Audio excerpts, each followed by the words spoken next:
they have a period and they don't have a period. And 99% of women, it doesn't go beyond that, their knowledge, because we've never been taught. And sadly enough, I've gone all the way through my doctoral studies, and not once have I ever taken one course on feminine biology to understand the differences between men and women. I was stunned when I finally pulled together what I could from the published research and mapped it all out. And I was like, oh my God, this is the user's manual for feminine biology that we were never given. Why? Why were we never given this? This is episode 415 of the Lifestylist podcast. It's called Biohacking Women's Biorhythms for Performance and Peace with Kayla Osterhoff.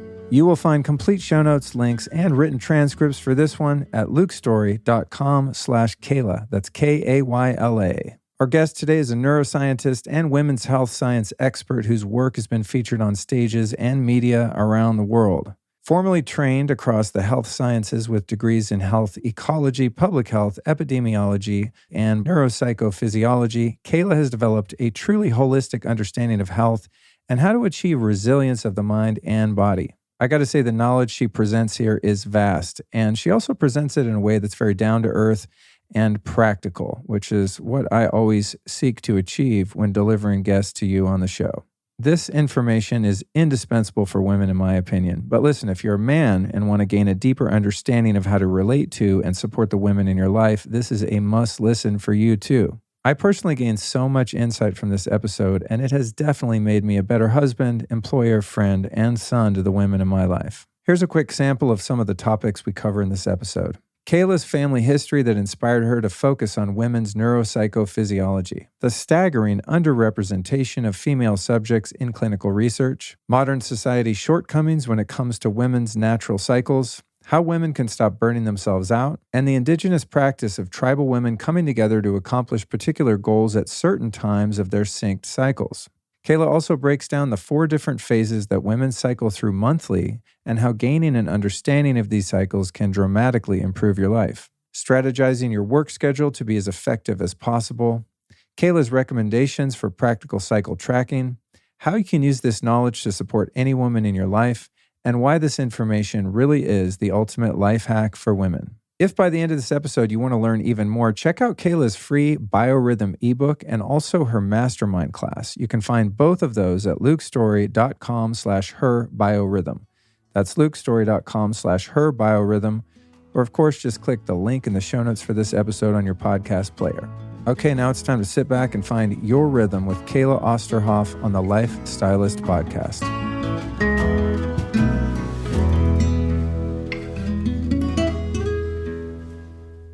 Kayla, welcome to the Lifestylist podcast. Thank you. I'm so happy to be here. Yeah, I'm really stoked to have this conversation. So yesterday, I think it was, or the day before, perhaps you and I shared a panel. Yes. And I had heard your name here and there in the sphere of our community and whatnot. Didn't know a lot about your work, but in the context of a panel, it's really hard to get into someone's knowledge base because you have such limited time. Yeah. There's one thing secretly, I don't really like doing panels because I'm always like, let me talk more. But you shared a few things relevant to women's health and women's psychology and neuroscience. And I was like, ooh, we need to have a chat. So thank you for finding the time. Yeah, thank you for inviting me on. Yeah. So let's just dive right into the meat of it. In the interest of time, I'm going to just leave your backstory for our next conversation. Okay. I'm going to ask you, from your perspective at this point in time, what's the difference between the mind and the brain? Well, this is a really interesting topic because in the field of psychology, there's this question about consciousness and where it comes from. And it's like this conundrum that the scientific community has not been able to answer. And the reason why they have not been able to answer it is because their question is wrong. They're asking, how does the brain produce the mind? The brain doesn't produce the mind, nor does the mind produce the brain. They're 2 completely separate entities that work together, and actually neither one of them will work separately. So the brain without the mind doesn't really do anything. The mind without the brain can't manifest. So they're two completely separate entities. And the mind is more like the software. It's like this invisible component. It's psychological in nature. And the brain is more like the hardware. It's electrical and chemical in nature. And the two marry together to create what is human reality. And because everybody's mind, that psychological aspect is very different, and their brain is very different in the way that it operates, their chemical, electrical, all of those good things that are physical constructs operate in different ways. Their version of reality is different. The possibilities are endless. So your version of reality versus my version of reality is completely different because reality is bio-individual. That's deep. I remember once in my first ayahuasca ceremony, for me, the way those situations often unfold, or at least part of them, is a sentence will just be dropped on me from somewhere. And of course, it's common that they seem more profound in the moment than they are the next day. When I look at my notebook, I'm like, that was not that big of a deal, Luke. But one of them that just came to mind was reality is a moving target, right? And I've started doing some integration on that and unpacking that, in that, because reality is unfolding in perpetuity, in infinite capacity, it really is. Once you think you're experiencing reality, that is already past reality, right? 100%. That kind of reminds me of that when you think about the way that, the brain sort of creates your reality and gives a platform, or perhaps a transmitter and receiver of mind, capital M. Yes, that's how I see it. It's more like a beacon to allow the mind to manifest physically in the world, right? And you've heard people say, oh, rose-colored glasses.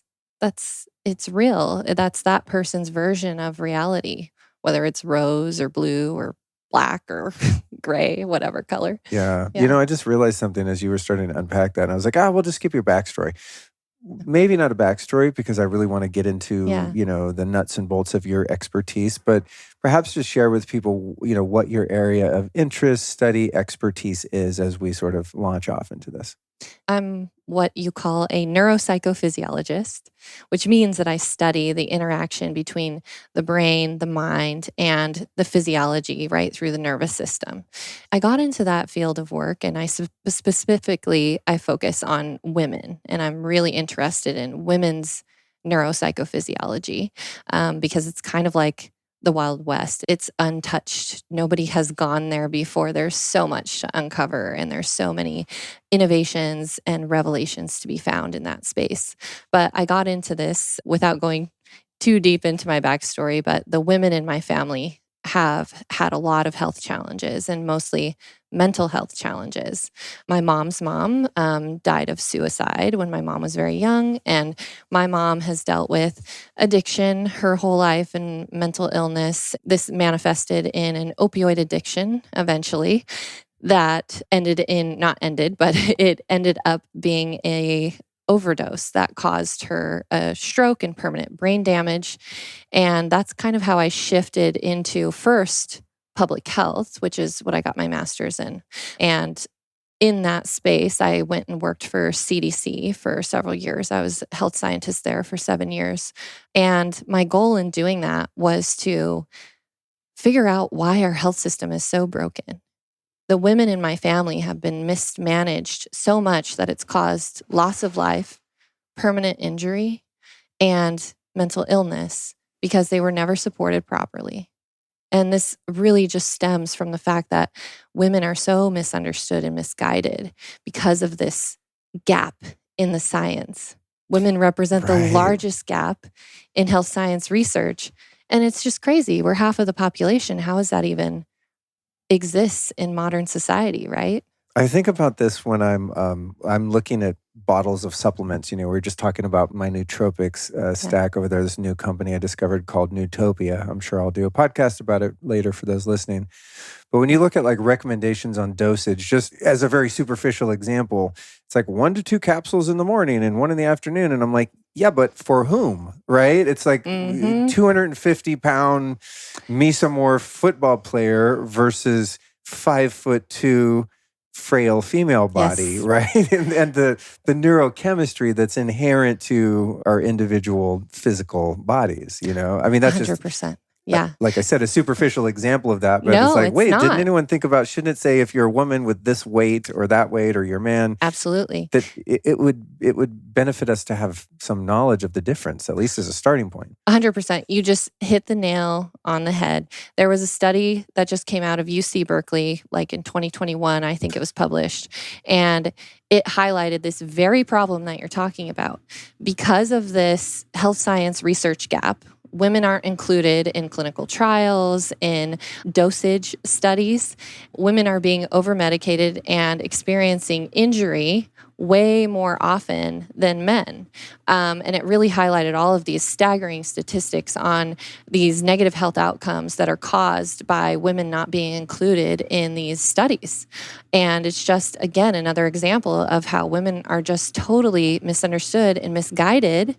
And unfortunately, they're experiencing injury, sometimes death, like the women in my family. Why do you think when it comes to research and development within the medical system that women are left out of that equation? I mean, you have the obvious, like, overarching patriarchal nature of our society in some ways, and there are things about that that I buy into and some things that I don't.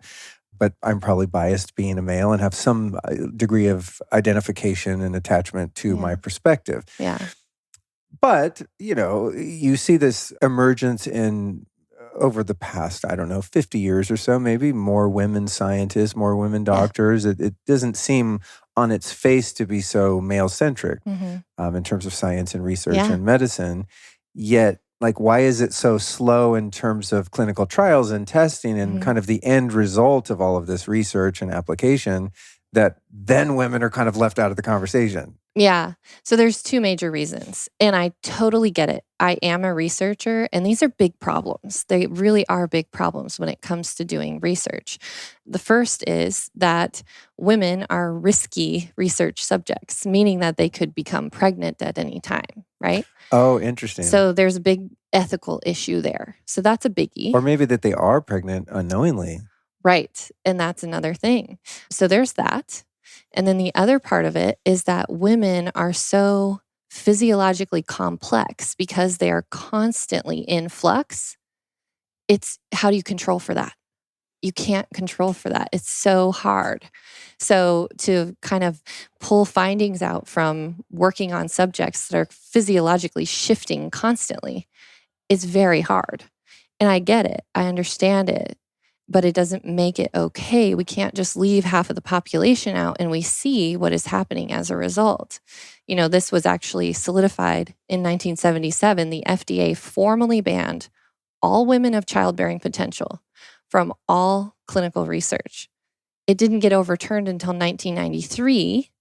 And to this day, the damage has been done. Women are still not included. That's crazy.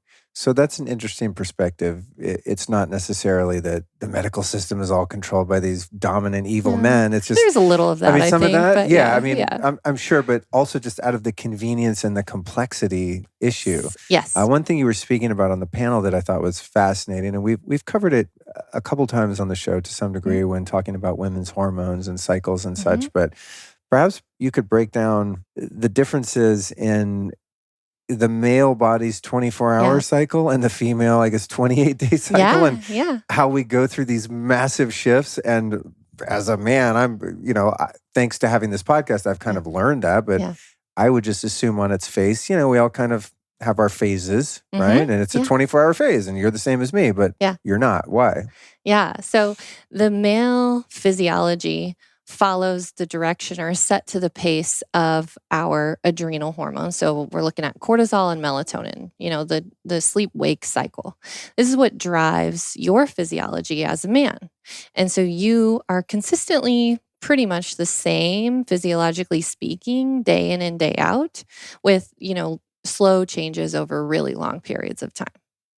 For women, it's a totally different story. We still have our sleep-wake cycle, of course. We still have the cortisol melatonin curve that happens every single day and all of that good stuff. That's not what drives our physiology. Our physiology is set to the pace of estrogen and progesterone. And those two key hormones cause this neuroendocrine cascade that shifts us constantly because those two hormones are ebbing and flowing throughout the course of the month. And so when you look at this in terms of the research that is published, there's a handful of studies out there that have looked at the physiological impact of the menstrual cycle. Not comprehensively, that's what I'm starting to do and get more people interested in this, but they're looking at different things in silos like heart rate variability or the nervous system, cognition, the respiratory system, the cardiovascular system, all of these different things that are impacted by estrogen and progesterone significantly. And so when we look at those, they're typically looking at 4 different checkpoints over the course of the 28-day period because those 4 different areas have significant shifts or a significant hormonal signature that can be delineated from one to the other. So those are, the 4 phases of the menstrual cycle, which is menstruation, follicular, ovulatory, and luteal. And most women are aware of that, but they're not aware that there's a global physiological impact, so much so that women are physiologically speaking 4 different people over the course of the month as they go through these 4 phases. I can hear men out there chuckling. Damn right. I knew it. Yeah. Yeah, but It's real. what a really important piece of the puzzle for not only women to understand in their own exploration of themselves, but for the males in their lives in whatever capacity, coworkers, spouses, moms, aunties, right? Is 100%. to understand that. I've observed being in relationship with someone with a female body, how my wife's, for example, just as one piece, observing like how random her level of sociability arrives, right? Like I feel like I'm able to have the energy to go be social if I got a good night's sleep. It's 24 hours later, I'll go out again tonight because I slept or I didn't, right? It's really simple and much more predictable. Yes. Whereas there are times when I find her like, ooh, I really want to be around my girlfriends and like go have some woman time and I don't want to be around, a bunch of people, be really social. And then there are times when she becomes more reclusive and kind of introverted. And I just observe lovingly and watch these waves. And it's really just interesting to me, but there's no rhyme or reason to it because she's, as you said, 4 different people, right? There is a rhyme or reason though. There's a rhyme or reason that I don't understand. So eliminate that. Yeah. So I'm just going to go through each of the 4 phases quickly and give you like a physiological cognitive overview. Cool. And this is going to give you a really good idea about what's going on and maybe demystify the divine feminine, right? Yeah. And with that, hold that thought. Yeah. Imagine, and maybe you already have imagined, but imagine not only a woman having this knowledge about herself and managing her expectations about what her capacities are to perform in life. Yeah. But man, if I could have a manual or an app or something that's like, hey, wife is in this phase this week. These are the best ways in which she can be supported. 100%. With that knowledge. I mean, that's like a superpower for someone who really loves someone and wants to be there for them in their full capacity. 100%. And that's why I'm working on exactly that is I really want to support women. I want women to be supported. And a lot of times because we don't understand our bodies, because we're so disconnected, we don't even know what to ask for because we don't even know how to support ourselves. So how could we ask a partner the right ways to support us? So, we can help women by teaching them what's going on in their body, and we can help their counterparts, male, female, whatever gender, it doesn't matter, but we can help them to understand what's going on with this person physiologically, emotionally, cognitively. What do they need and how can I support them? And it's going to shift constantly because women are constantly in flux. We are not consistent. The whole consistency is the key to success for men. Yeah, totally. Not for women. That's so funny because we are kind of I find myself, I'm pretty predictable, right?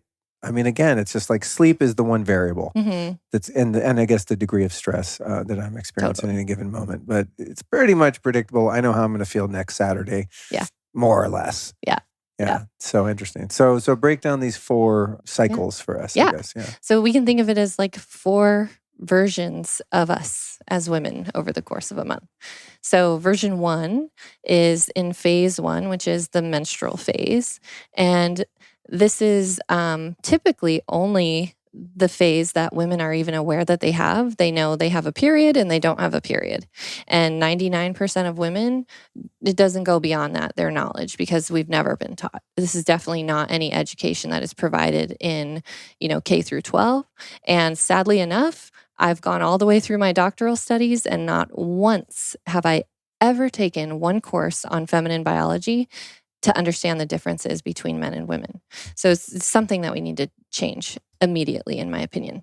So phase 1 is marked, again, we're going to go back to those 2 key hormones that drive everything else. Phase 1 is marked by the lowest levels of estrogen and progesterone. Now, what comes along with that physiologically is that estrogen, especially, is linked in with our metabolic function. So our metabolic activity actually slows in this phase, and our production of ATP also slows down during this phase. So we're generating less energy. We have less energy during this phase. When we shift over what's going on neurochemically, we see that we have lower levels of our excitatory and mood neurotransmitters, so serotonin, dopamine, epinephrine, norepinephrine, glutamate. All of these are lower during this phase as well. And it's actually brilliantly designed. When we bring in the cognitive aspect, we really start to understand how amazing the female physiology is and just how perfectly designed it is. Because our body is slowing us down. It's literally giving us less energy. It's also subduing our mood. It's trying to take us from outward focus to inward focus. Because when we look at what's shifting cognitively, we can even measure this using brain scan technology now. We see that a woman has heightened what the scientific community calls cognitive empathy, but is a fancy term for intuition. So a woman has a heightened intuitive insight during phase 1. And so you've heard the term, a woman's intuition. Well, the scientific community is just catching up now to actually see that this is a real thing that can be measured with cognitive tasks and also with brain imaging technology. And what's going on here with this cognitive shift is that only recently we just discovered that the female brain has high densities of receptors for estrogen and progesterone, especially in key areas that are involved in decision-making, emotional intelligence, memory consolidation, which are the prefrontal cortex, the hippocampus, and the hypothalamus. And so those areas, along with some others, shift significantly as these 2 hormones ebb and flow.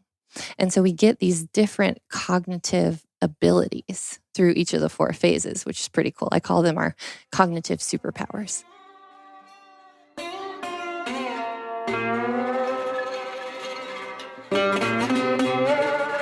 This show and my lifestyle in general is all about achieving maximum health on all levels: mental, emotional, spiritual, and of course, physical. When it comes to the physical, I do my best to avoid guesswork, which is why I love this company, Untitled Chapter. They've created an ultra-personalized performance system that analyzes data from your blood, DNA, lifestyle, and even fitness tracker to help you optimize your body and reach your wellness goals. Getting all of this info about your body adds an exponential level of precision and customization to your Inside Tracker action plan. And when it comes to biomarker testing, I want to go for the max level of health, not the average. For example, my recent Inside Tracker testing revealed that my inner age is 47, which is cool because I'm currently 51. But I also found that my cortisol and LDL cholesterol was high. Fortunately, my vitamin D was optimized, probably because I get out in the sun so often, as were my magnesium and inflammation markers. So I had a little bit of work to do. And the cool part about getting this info is now I can use their app and web platform to improve based on their personalized diet, supplement, and fitness recommendations. So with Inside Tracker, you can track your progress and adjust based on real-time feedback from your body. Then you retest every 3 months to see what's working and maybe more importantly, what's not, or even adjust your goals to develop a new action plan. This is an awesome tool for those of us wanting to make the best use of our time and money when it comes to being healthy. And you, my friends, can get on board right now and get yourself optimized. Just go to insidetracker.com/Luke, where you will save 25% off the entire Inside Tracker store. So again, just use the link insidetracker.com/Luke.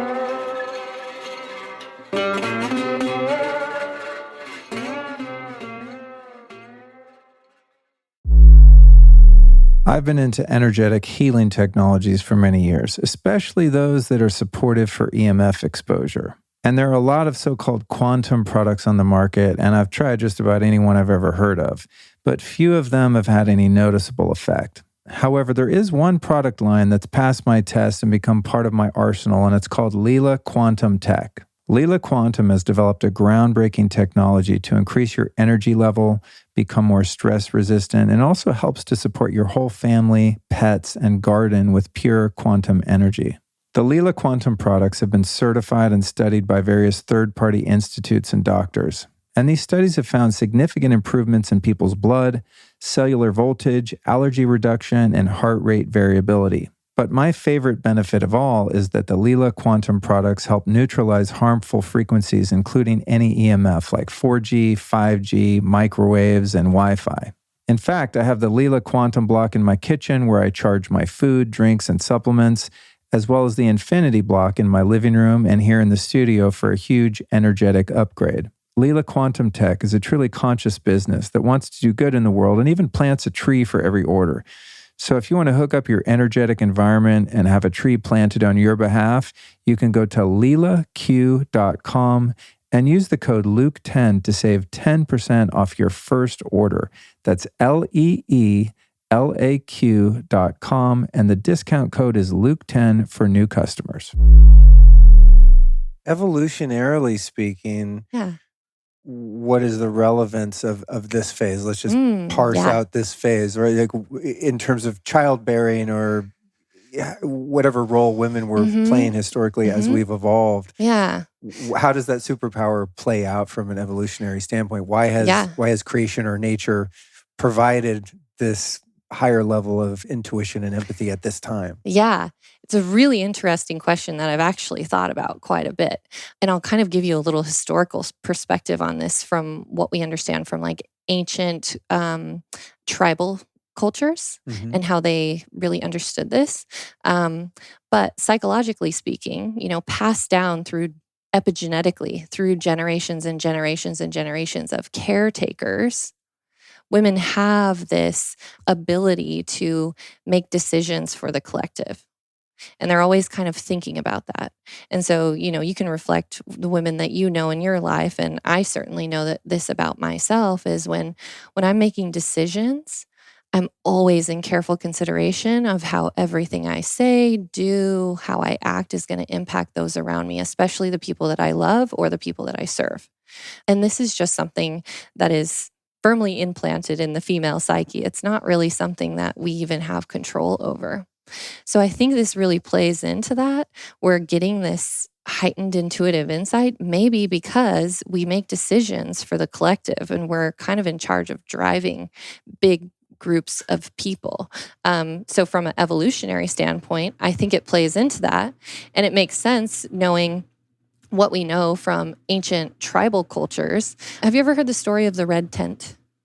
I've heard that term, but please illuminate it for us. So it definitely rings a bell, but I don't recall it right now. Yeah. So it's been kind of misconstrued in modern society as like this place where women were shunned to go and have their periods, the red tent, right? To get away from the rest of the community so that they can go and have their period, be hormonal or whatever and be by themselves. PMS camp. Yeah. But that is like so further from the truth. It's actually that ancient tribal cultures understood this technology, you could call it, of the female brain and how it shifts in this specific phase. And what happened is all the women in the tribe would cycle at the same time because we didn't have endocrine disruptors back then. And you just were awake during the day and you were asleep when it was dark. And, so we're naturally cycling. And typically back then it aligned with the moon. And I'm not sure the science on that, but there's something there. I'm not sure why that happens. And so all the women in the tribe would typically cycle at the same time. So they would all be in phase 1 around the same time. And the tribe understood that this was a very unique opportunity. And so they would have all of the women of the tribe gather together during this time because they understood that they had heightened intuition, even though they didn't have brain scan technology and cognitive tests back then. But they understood this somehow. And they would gather all the women of the tribe together and they would make the decisions for the next 28-day cycle. Help them to, allocate their resources appropriately, help them to figure out what are the best steps to support the tribe for the next 28 days.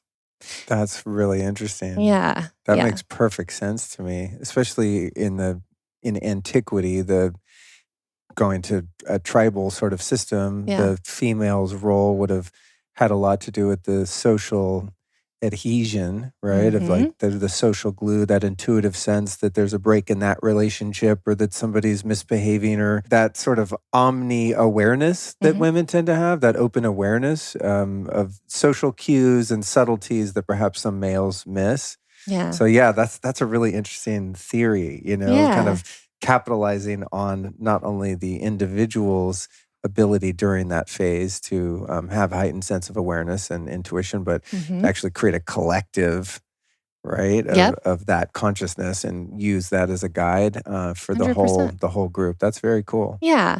And women can use this to their advantage today, and it doesn't have to be a whole, gathering of all the women who are cycling. Right. Kind of impractical. Yeah. So, women in leadership roles or wherever they're leading, in their household, in their community, at work, whatever it may be, they can use this time to be more self-reflective, take their focus from outward, go inward, tap into this heightened cognitive empathy, and they can, assess things. They can make decisions. They can put their plans together. They can allocate their resources more effectively. They can forecast and maybe figure out what's to come. And so we can use this in a modern way to our advantage individually. It doesn't have to be a whole collective. Yeah. And also, again, for the counterpart in that relationship, hey, let's go out to dinner tonight. All the buddy, all our friends. It's like, oh no, she's in this phase. Yep. Allow her space to just go within and perhaps be a bit more introverted. Totally. And know that there's nothing wrong. Yeah. Right? That it's just, it's the natural sort of flow of things. Yeah. And honestly, this has really been a game changer for my relationship with my partner. When I started to learn this about myself and I started to live in alignment with my cycles and partner with my body, I was able to ask for what I needed.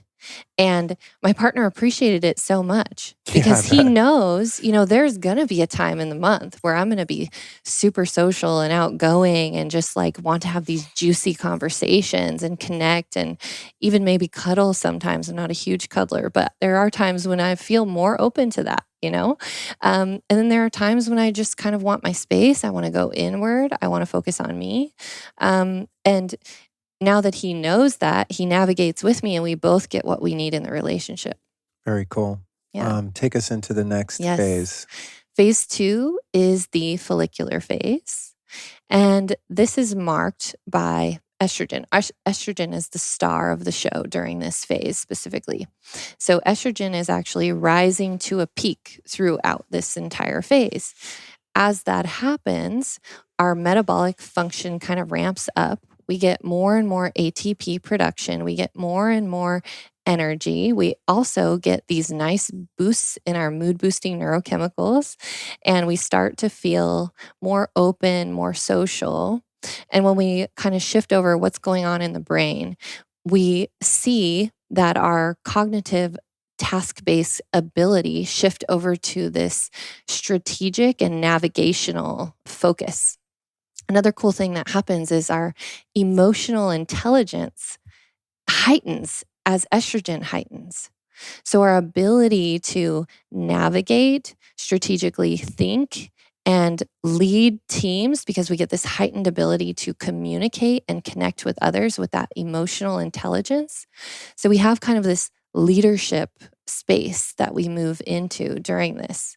And so you can start to think about how you can start to navigate through your own life, utilizing the benefits of each of these phases as a woman. It becomes really cool. It's like this extra capacity, this extra biohack that the other half of the population doesn't have access to. It's our superpower, right? I'm imagining there are probably a number of women listening to this that had no idea that these Yeah. phases even exist. I'm Yeah. sure many do, Yeah. probably more so than I perceive being a Yeah. male. But I'm imagining like light bulbs going off in some of the listeners, Absolutely. like, oh, that's why I feel Mhm. this way when, etc. Yeah, the thing is, as all the women listening, they know this. It may have not been explained to them scientifically, but they know that they go through these phases. And it's really difficult to navigate this in modern society because the expectation is to be consistent. Look at our modern society, how it's designed. Day in, day out, things are pretty much the same. Maybe the weekends are a little bit different, but every day, especially in a business setting, we're expected to have the same schedule and operate in exactly the same way. And it's a big problem for women because that's not how we operate. So it's no wonder that women experience burnout 200% more often than men because the modern society is not even set up to meet their basic biological needs over the course of a month. Oh, that's so interesting. And I'm thinking about like fitness, right? Like the fitness Totally. industry. There are probably so many women who are like, I want to stay in shape, and they're in phase one when they're producing less ATP, and they're like driving themselves to the gym or to go running or whatever. And it's Yep. like their body's going, no, no, no, this isn't the week for that. This is the week when you rest. Next week, you're gonna have more ATP. Then Yep. it's the time to get out there and be more proactive. Yeah, it's very Yeah. interesting in terms of too, the, as you were saying, kind of the modern workforce, right, in our education system, even how schools are set up on Yes. this factory worker model, and then we go through school and sort of get indoctrinated into that, and then at least in terms of the corporate sector, kind of Mhm. following that model and these rigid 40-hour weeks, 9 to 5, and everyone produce, produce, produce, produce. Yes. But that's all created and modeled around the predictability and reliability of the male cycles, which is a 24-hour cycle. Yeah. You go home at 5, have a couple beers, kick your feet up, and you get some sleep, ready to do it the next day. Yep. But that's not how women's physiology and neurology Yeah. has adapted. Yeah. And we're pressured as women to fit into a square hole when we're a circle peg, right? And so the mistake that happens is we typically fight against our physiology and we try to swim upriver instead of swim with the current the way that it's going. And so an example of that, is during phase one menstruation. Like you said, we have these lower energy levels, the lower mood. That's just naturally what's happening with us. But there's some benefits happening too that we're missing out on. We're skipping over when we push through. We work out really hard. We drain ourselves. We're spiking our cortisol when just draining the little resources that we have during this time and drinking extra cups of coffee and just push through. I don't know how many women I've heard, including myself, just say, just push through. It's okay. I'll just push through. I'll get through this phase and I'm going to feel better in a couple of days. But you're burning yourself out. Yeah, I bet. Okay, so Yeah. phase one, Yeah. phase two. Well, before we wrap Mhm. up phase Yeah. two, I don't know if you can give Mm. blanket recommendations, but Yeah. like what can a woman or someone in relationship to a woman expect during phase two? And what are some sort of self-care Yeah. practices or Mm. perspective that you could have and, Hmm. to manage expectations of what Yeah. you're best suited to do during that time? Absolutely. I love that you bring up self care as well, because a really important aspect of this, first half of the cycle is there's more of a parasympathetic quality to the female nervous system during that time. And then at the ovulatory phase, which we'll talk about next, and into the luteal phase, there's more of a sympathetic quality to the nervous system, meaning that in the front half, we have a higher stress capacity as estrogen rises. So it gets higher and higher as estrogen rises to a peak. And so, our stress bucket is bigger, so we can handle more stress. We also end up having higher power, strength, endurance during this phase.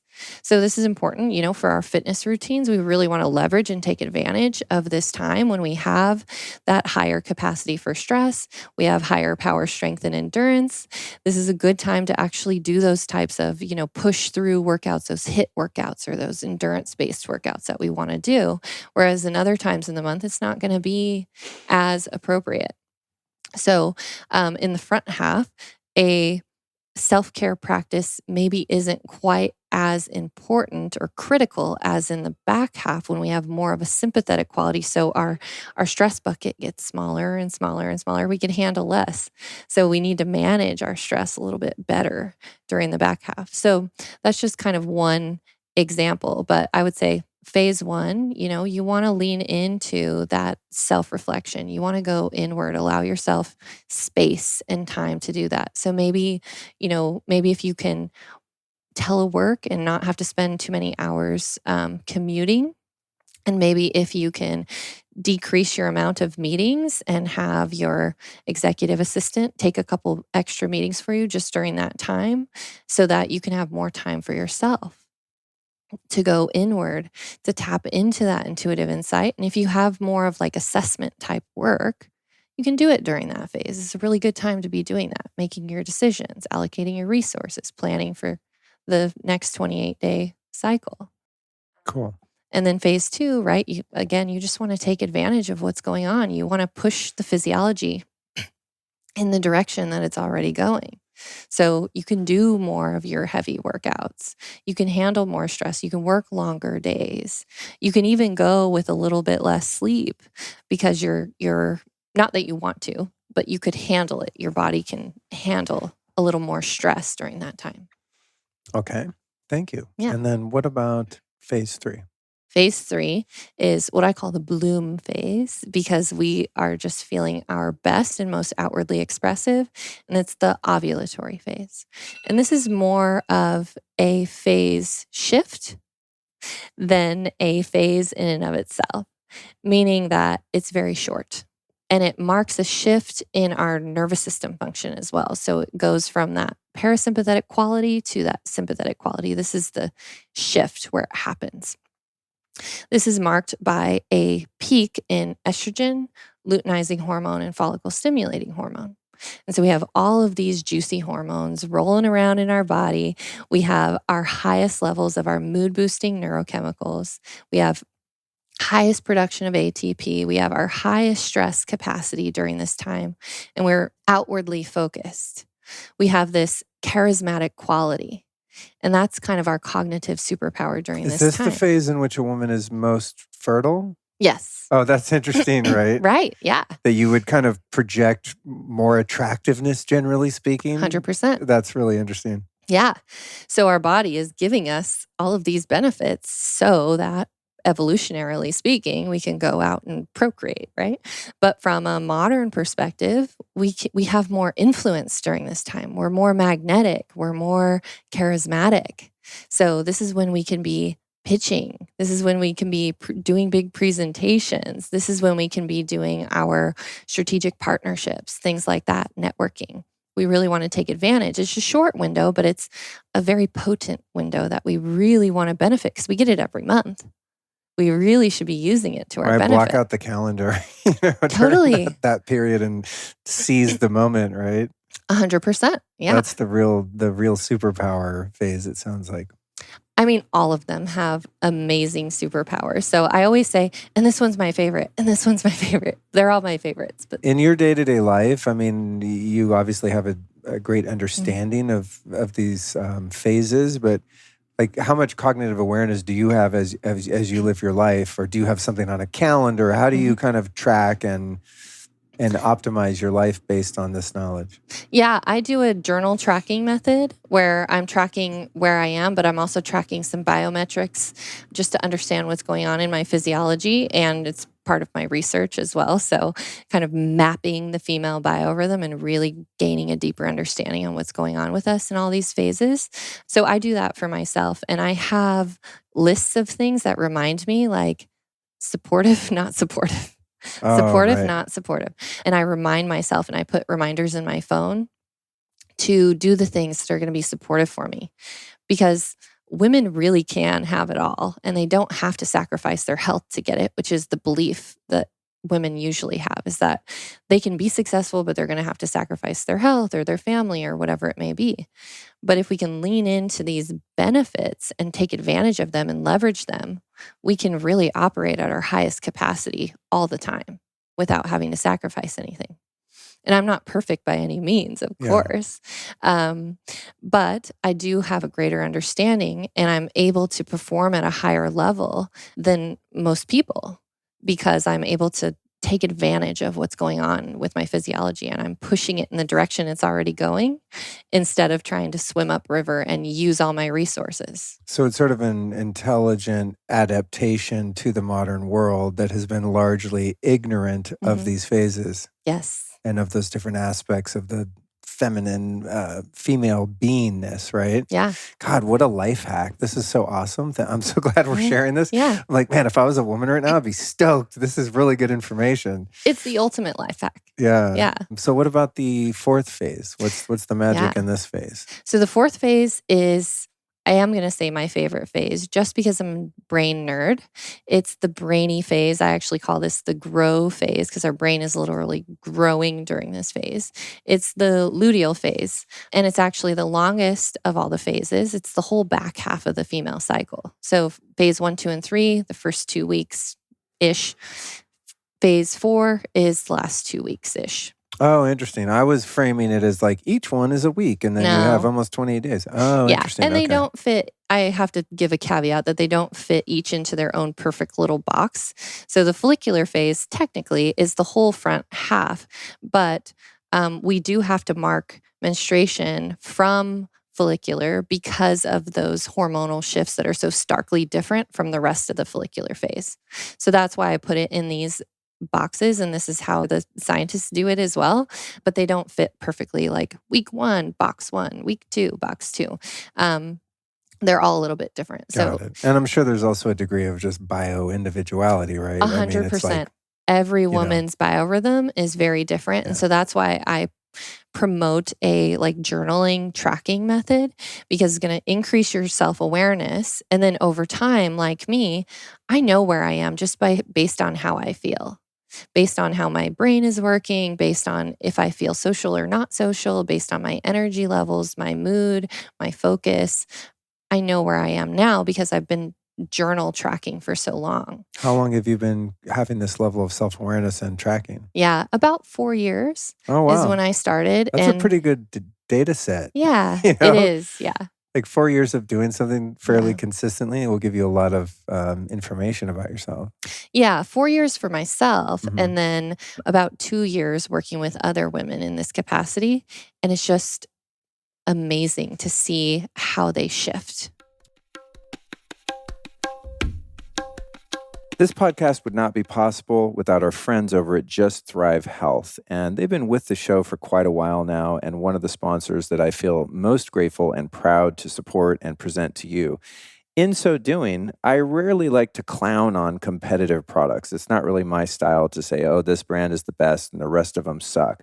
But I must be honest, as someone who's tried to fix my gut in numerous ways, especially with a lot of very expensive probiotics over the years, I have to say that most probiotics I've ever tried were a complete waste of time, energy, and money, with the exception of the Just Thrive probiotic. What makes Just Thrive probiotics so special is that they're spore-based, and this allows them to survive the treacherous journey into your GI tract where they can make themselves at home and do what they're supposed to do. And for this reason, it's a really unique and incredible product. It's also something kids at just about any age can take. Parents can sprinkle it into the food or drinks of little ones. It can also be baked or fried up to 455 degrees and still retain 100% potency. Isn't that crazy? It's also ideal for pregnant moms-to-be to support a healthy microbiome for themselves and their babies. You know, newborns get their first big dose of microbes at birth while traveling through the birth canal. It also contains a very special strain of bacteria that can maintain its effectiveness when taken with antibiotics. Now, talk about crazy awesome. You know, that's one of the issues when you're taking antibiotics, if you're in a position to have to do so, is that they're going to ultimately cause some dysbiosis, to say the least. I'm gonna put it politely there. So I'm one, again, who wasted so much money trying to take probiotics during a cycle of antibiotics, which is probably futile. However, it's not with Just Thrive spore-based probiotics. So if you want to check this out, I highly recommend that you do. So if you want to get your hands on some of these Just Thrive probiotics, here's what you do. Go to justthrivehealth.com/Luke. That's justthrivehealth.com/Luke. And of course, we've got a discount for you. It's 15%. And the code there is Luke15 at justthrivehealth.com.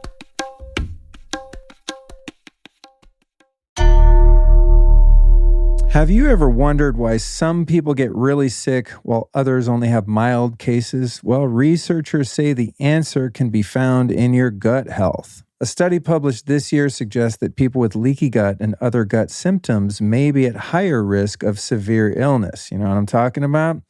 In fact, more than 70% of your immunity is created in your gut. Why does this matter, you might ask? Well, even if you're doing everything right, you will still be exposed to viruses and bacteria. It's simply unavoidable. It's just kind of how the world works. Now, personally, I've had a lot of leaky gut issues over the years and have made some huge improvements lately. I recently found an insanely cool product called Biome Breakthrough. It's the only formula that can repair compromised gut lining. So it helps to rebuild with the right probiotics and prebiotics and activate the 4 critical pathways to super immunity. It's really great stuff. Biome Breakthrough is the only formula that can repair compromised gut lining. So it helps to rebuild with the right probiotics and prebiotics and activate the 4 critical pathways to super immunity. It eliminates bad bacteria, feeds the good bacteria, and gives your immunity the strength it needs to fight off viruses. It's really cool stuff. It also comes in 2 flavors, chocolate carnivore and vegetarian vanilla. How I use it is I just throw this stuff in whatever morning drink I make, hot or cold, and it tastes delicious or not noticeable in some cases, and also mixes easily with pretty much everything. So power up your immunity today and try Biome Breakthrough risk-free by visiting biomebreakthrough.com/Luke. And of course, I got a code for you. It's Luke10. That gets you 10% off any order. Again, that code is Luke10, and the website is biomebreakthrough.com/Luke. And listen, if it doesn't work for you, these guys will give you your money back within 365 days of purchase. Totally risk-free, awesome, works. Check it out. Do you do some kind of training or coaching, mentoring in this capacity? What does that look like? Yeah, I have an education program for women that really dives deep into the physiology and the science of each of the 4 phases, the menstrual cycle, and just these different ways of navigating your life in partnership with your body and your understanding your feminine biology. And I've been doing that for a couple of years now. And it's just amazing to see the light bulbs go off and to see the women like, they knew this about themselves, but they just never had permission to actually live their lives that way because nobody recognized them. Nobody allowed them to say, yeah, you know what? You are different over the course of the month. And it's okay if you operate differently. It's okay if you have different routines, schedules, and needs over the course of the month. Wow, cool. I forgot to mention to the audience, you can find show notes for this episode at lukestory.com/Kayla. Kayla. lukestory.com/Kayla. So we're going to put links to any programs and informations and all the things you have there, and also just any references that are relevant that people want to go research afterward. Definitely. Okay. So phase 4. Yes, 4. So we're in the brainy phase. Okay. And I call this the brainy phase because the star of the show shifts. It used to be estrogen, right? And now the star of the show is becoming progesterone.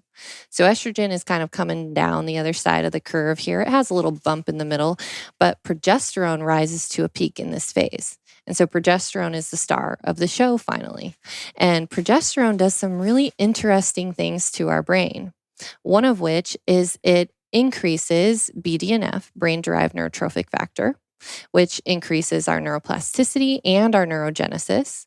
So literally our brain is growing during this phase, but it also increases our GABA neurotransmitter, which is involved in memory consolidation and getting quality sleep.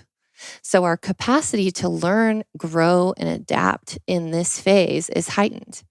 And we actually have higher verbal acuity during this time and a heightened ability to learn. Oh, that's interesting. So this is the phase in which one could derive the most benefit from microdosing. Totally. Right? Absolutely. Yes. I'm Drive the thinking of, physiology in the way it's already going. yeah, Absolutely. that's Yes. really interesting. So, and also, I guess if one wanted to do some speed studying, Yep. right? Like, Continuing education credits, if you're in school. Like, I wish I learned this back in undergrad. I probably would have been done with my doctoral degree a few years ago by now. wow, that's so if I could have interesting. leveraged it. Now Yeah. I do. I spend the majority of my researching time in this phase and really taking advantage of it. And it is a huge advantage when you can kind of get the hang of it and you start to again just partner up with your body. Unfortunately, this is also the phase that most women dread, the PMS phase, right? Ah, okay. Oh, that's so funny because I'm like, this sounds like an Yeah. awesome phase, and It it's is, one of the least popular. but it's when you know how to navigate it. Because remember, you're getting more of a sympathetic quality to the nervous system as progesterone rises to a peak. It's not in correlation with progesterone. This is just how the nervous system shifts during this phase. And what's going on is we get increased resting heart rate, we have increased respiration rate. So the body is kind of like ramping up during this phase. And so even our caloric need increases throughout this phase. There's different ways of eating in every phase as well to really support both hormonal production, but also our bioenergetic needs that shift throughout the course of the month. Oh, that's interesting. In terms of dietary requirements and cravings, I often observe my wife Allison. It's just her like the foods she desires is so random. You know, she doesn't eat a lot of meat, for example. Yeah. And then one day she'll be like, I need a steak now. And I'm like, why? Yeah. What prompted that today? Because I Yeah. feel like I need a steak every day. You know, it's funny to just observe that. I go, I Yeah. wonder why she's eating that today. It's so random. Or I know, get the it's sense that she's very intuitive. very much so. Yeah. Yeah, and she allows herself to follow that. So, we Totally. know that a woman's intuition is a real thing. So I wish that instead of listening to all these influencers, keto, carnivore, low carb, blah, blah, blah, whatever it is, those things are good during some of the times over the course of the month, but listen to your body. I don't know how many women I've come across that are like, I'm doing super low carb and I feel really crappy. I'm like, and you're still doing it? Yeah, because so-and-so said it's going to do XYZ. I'm like, you should listen to, you're right. When you know that this isn't working for you, you're right. Listen to that. Once you learn your physiology, you can actually do this in a very constructive way. But before that, you have your intuition, you can lean on that. Oh, that's very cool. Yeah, it makes me think of God, how many females are probably misguided in terms of not only like the fitness that we talked about in the biohacking space, right? Of all of these fad diets and supplementation routines and things like that are sort of just blanket recommended to large swaths of humans without any sort of consideration of what your gender happens to be. I know. That's crazy. And it becomes very harmful. The harmful assumption that is made by the scientific community, by the medical community, by the biohacking community is that the biological parts that men and women share operate the same way. And we know that that is further from the truth. They don't. Yeah, that's really interesting. So I don't, do you have any recommendations in terms of, I mean, I'm not a fad diet guy. I think I've tried all the fad diets and I've just arrived at a place. I'm just going to eat what feels good to my body and not worry too much about it. But in the realm of like biohacking and things like that, I don't know how deep you are into this stuff, but whether it be PEMF or saunas or ice baths or red light therapy or supplementation, do you have any kind of recommendations of when might work? So Would be many. helpful? Yeah, so many. I could give a couple examples, but I think women really, really, really need to guide their health decisions, including their biohacking decisions, by their cycles and what's going on with them so that they can make better educated decisions about what they're doing. Especially, I always say that women's biohacking is more important than men's biohacking. And the reason why is because we can't rely on these recommendations that come out from the scientific community because it's not done on female bodies. So we have to rely on an N=1 approach to our health. And so that's why doing this kind of self-experimentation becomes more important for us as women. And it should be driven by data, personal collection of your own data and understanding what works for you, what doesn't work for you. It should also be guided by your intuition. You know what works for you, what doesn't. But it's important to understand the physiology side of it so you really understand what you're supposed to do. So just for instance, in the front half of the cycle, where we have a higher fat metabolism or a more productive fat metabolism. And so eating more fats or more of like a ketogenic type diet is more appropriate during that time, especially because our caloric need in phase 1 is a lot lower. Because remember, our metabolic function is subdued. So our caloric need is lower. So if we're going to be doing a fasting routine, for instance, safe in phase 1 and effective, and it's going to work with your body. In phase 4, absolutely not. Oh, wow. Absolutely not. Think of how many women are like wrecking themselves trying to follow these 100%. These trends and guidelines without this knowledge. This is super key. Yeah. And unfortunately, that's why so many women are experiencing burnout because, burnout starts with adrenal burnout, but it ends up being hormonal burnout. Because the 3 kind of pillars of feminine health, the 3 legs of the stool are sugar, stress, and sex. So we have the sex hormones that we need to be able to balance. Then we have insulin sensitivity or insulin regulation, and we have cortisol regulation. They all 3 interrelate and rely on the other to be in healthy standing. So we have to understand how to handle our stress, how to handle our blood sugar. But we also need to understand how that shifts over the course of a month. So in the front half of our cycle, we actually have higher insulin sensitivity. And in the back half of our cycle, we have a lower stress capacity. So we have heightened sensitivity to cortisol, right? So we have a higher chance of dysregulating our cortisol, our stress systems. Right, because you're already in that sympathetic dominant state at that point. Yeah. That's wild. Yeah. God, it's so fascinating. What a beautifully intricate system. It is. And as you speak about this, I'm always asking like, why? Why did creation or God make it this way? But if you think about the miracle of the female body producing offspring and what just inconceivable levels of complexity biologically are required for that to happen, you would have to have a very complex system. Yes. Right? Yeah. Versus thinking about the male body, it's like, what do we need to do? Just produce some sperm that can swim. You're done. You know what I mean? It's like, that's the end of your body's role in that. I mean, I guess there's genetics and whatever might contribute to that. It's amazing to think about the female body's capacity when it comes to reproduction and just all that goes into that. And so it's just like, well, 100%. Of course it's got to be this intricate. Yeah. And that's the thing. It's intricate, but it's very intentional. All these shifts, when you really get the big picture, which is the thing that I am bringing to the world, is I'm pulling it all together. We so often study health and look at things through a silo, and we get kind of stuck on one thing, and we think it's, this is in and of itself the one thing, but we forget about this greater physiological impact, this global impact that it has. So we really have to look at the whole organism and what's going on. And we see that all of these things are happening for our benefit. And it's really beautiful when you map it out and you get the big picture.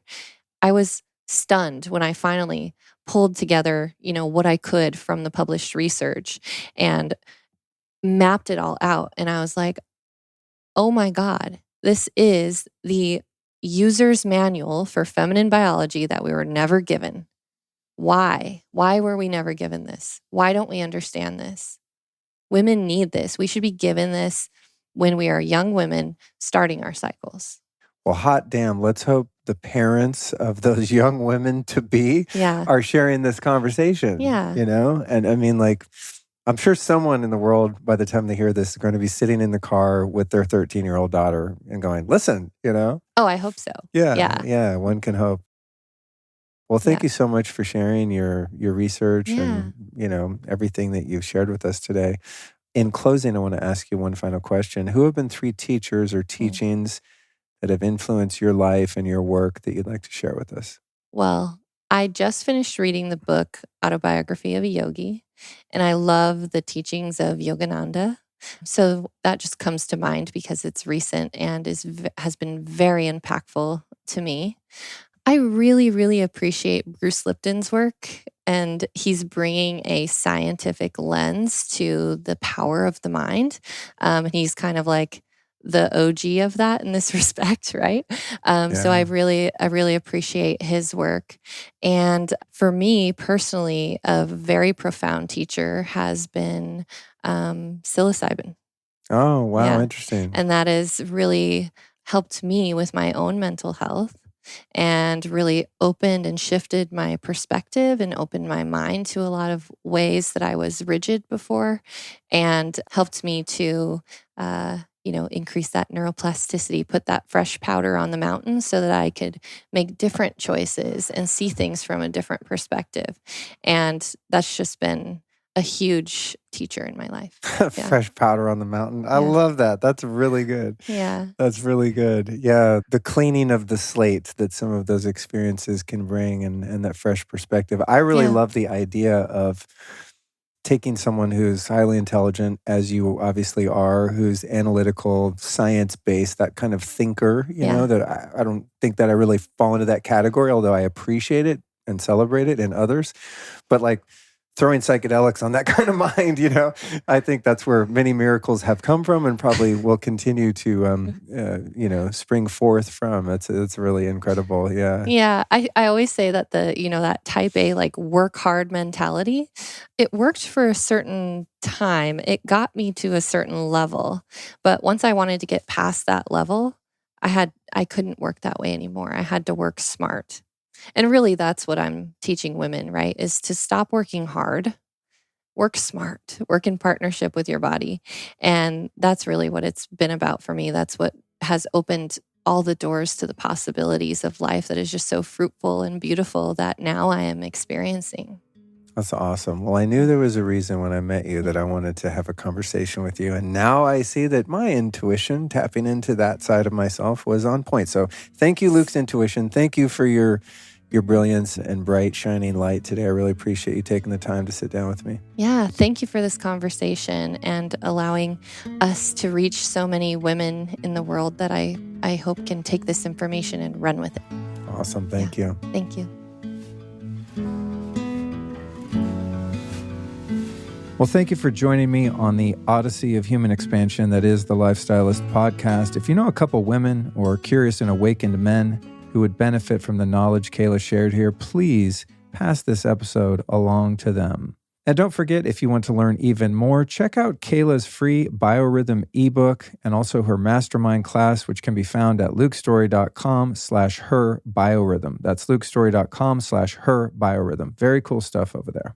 Now, next week's episode is one I've been incredibly eager to share with you. It's episode 416. It's called Natural Law, Hope for Humanity and Finding Light in the Darkness, featuring second and most popular guest in the history of the show, Dr. Zach Bush. If you want to make sense of the past 2.5 years of insanity and find a smooth path forward, you definitely don't want to miss this one. And lastly, huge props and big love for our sponsors, Inside Tracker, Leela Quantum Tech, Just Thrive, and Biome Breakthrough.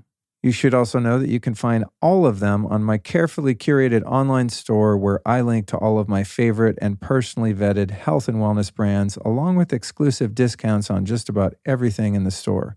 You can find that at lukestory.com/store. That's lukestory.com/store. All right, that's it. I'll be back in your ears next Tuesday with Dr. Zach Bush.